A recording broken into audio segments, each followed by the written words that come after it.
என்னதான் ஒரு அனிமேவோட ஹீரோ ப்ரோட்டகனிஸ்டாவே இருந்தாலும் அவங்களிடம் தாங்க முடியாத ஒரு சில வழிகள்ன்றது இருந்துட்டே தான் இருக்கும். நீங்க நினைக்கிற மாதிரி வழி இல்ல. என்னால இந்த உலகத்தை காப்பாற்ற முடியாம போயிடுச்சு, என்னால இவன் செத்துட்டான், என்னால அவன் செத்துட்டா, காதல் தோல்வி, இந்த மாதிரி வழி எல்லாம் இல்ல. ஹீரோஸால தாங்கவே முடியாத வழி, அதாவது ஹீரோஸுக்கு நரக வழி கொடுக்குற ஒரு 3 பிசிக்கல் பெயின்ஸை பத்தி தான் இன்னைக்கு வீடியோல பார்க்க போறோம். தேர்ட் பிளேஸ்ல இருக்கிறது விசுபு media from my hero academia. So தலைவனை பத்தி சொல்லணும்னா சீசன் 1ல இருந்து சீசன் 2 வரைக்குமே பவர்ஸை யூஸ் பண்றான் அப்படின்னு சொல்லி கையை வச்சுக்கிறது, காலை வச்சுக்கிறது, விரல வச்சுக்கிறது, இந்த மாதிரி வேலையை தான் பையன் பார்த்துட்டு இருந்திருப்பான். ஸோ உடம்புல ஏதாவது ஒரு பவுன் வஞ்சால எந்த அளவுக்கு வலிக்கும்ன்றது கை கால் வஞ்சவங்களுக்கு மட்டும் இல்லாம கண்டிப்பா எல்லாருக்குமே தெரிஞ்ச ஒரு விஷயம் தான் அது. சோ இந்த ஒரு வலிக்கு எந்த அளவுக்கு நீங்க ரேட்டிங் கொடுப்பீங்கன்றத கமெண்ட்ல சொல்லுங்க.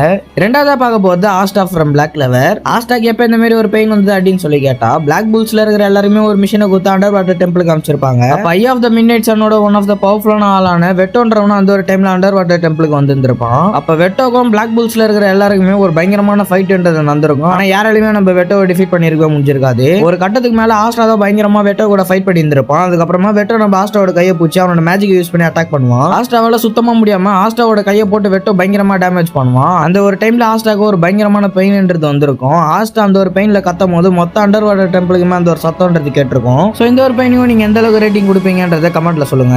கடைசியா பார்க்க போறது த காட் ஃபாதர் கோகு தான். கோகுக்கு எப்ப இந்த மாதிரி ஒரு வழி வந்தது அப்படின்னு சொன்னா, டிராகன் பால் சூப்பர்ல லாஸ்ட் சீசன் தான் நம்ம டோர்னமெண்ட் ஆஃப் பவராவே இருந்திருக்கும். அந்த ஒரு டைம்ல நம்ம கோகு அல்ட்ரா இன்சின்ற ஒரு ஃபார்ம் எடுத்து பயங்கரமான ஒரு ஃபைட்ன்றதை போட்டிருப்பாரு. அப்ப ரொம்ப கஷ்டப்பட்டு நம்ம ஜீரன் கூட அந்த ஒரு அல்ட்ரா இன்சிட மாஸ்டர் பண்ணி நம்ம ஃபைட் பண்ணி இருந்திருப்பான் கோகு. அந்த ஒரு டைம்ல கோகு நம்ம ஜீரனையுமே டிஃபீட் பண்ணி படுக்க வச்சிருப்பான். சரி இவனை அச்சு வெளியே தூக்கி போடலாம்னு சொல்லி கோகு அவனோட பவர்ஸை யூஸ் பண்ணி ஒரு பிளாஸ்ட் ஒன்று கிரியேட் பண்ற அந்த ஒரு டைம்ல கோகு இதுக்கு முன்னாடி அல்ட்ரா இன்சிட் ஃபார்மை யூஸ் பண்ணதுனால கோகுவோட பாடின்றது பயங்கரமா டேமேஜ் ஆயிருந்திருக்கும். அந்த ஒரு பவரை தாங்க முடியாத அளவுக்கு கோகுவோட பாடின்றது டேமேஜ் ஆயிருக்கும். அந்த ஒரு டைம்ல கோகுக்கு ஒரு பயங்கரமான வலின்றது வந்திருக்கும். அந்த ஒரு டைம்ல கோகு பயங்கரமா கத்தி இருந்திருப்பான். ஸோ இந்த ஒரு பெயினுமே நம்ம கோகுவால தாங்க முடியாத ஒரு பெயினாவே இருந்திருக்கும். இந்த ஒரு பெயினுக்கு நீங்க எந்த அளவுக்கு ரேட்டிங் கொடுப்பீங்கன்றதையும் கமெண்ட்ல சொல்லுங்க. அது மட்டும் இல்லாம இந்த 3 பெயின்ல எது ஒரு ஒர்த்தான பெயின்ன்றதையும் கமெண்ட் செக்ஷன்ல கமெண்ட் பண்ணுங்க.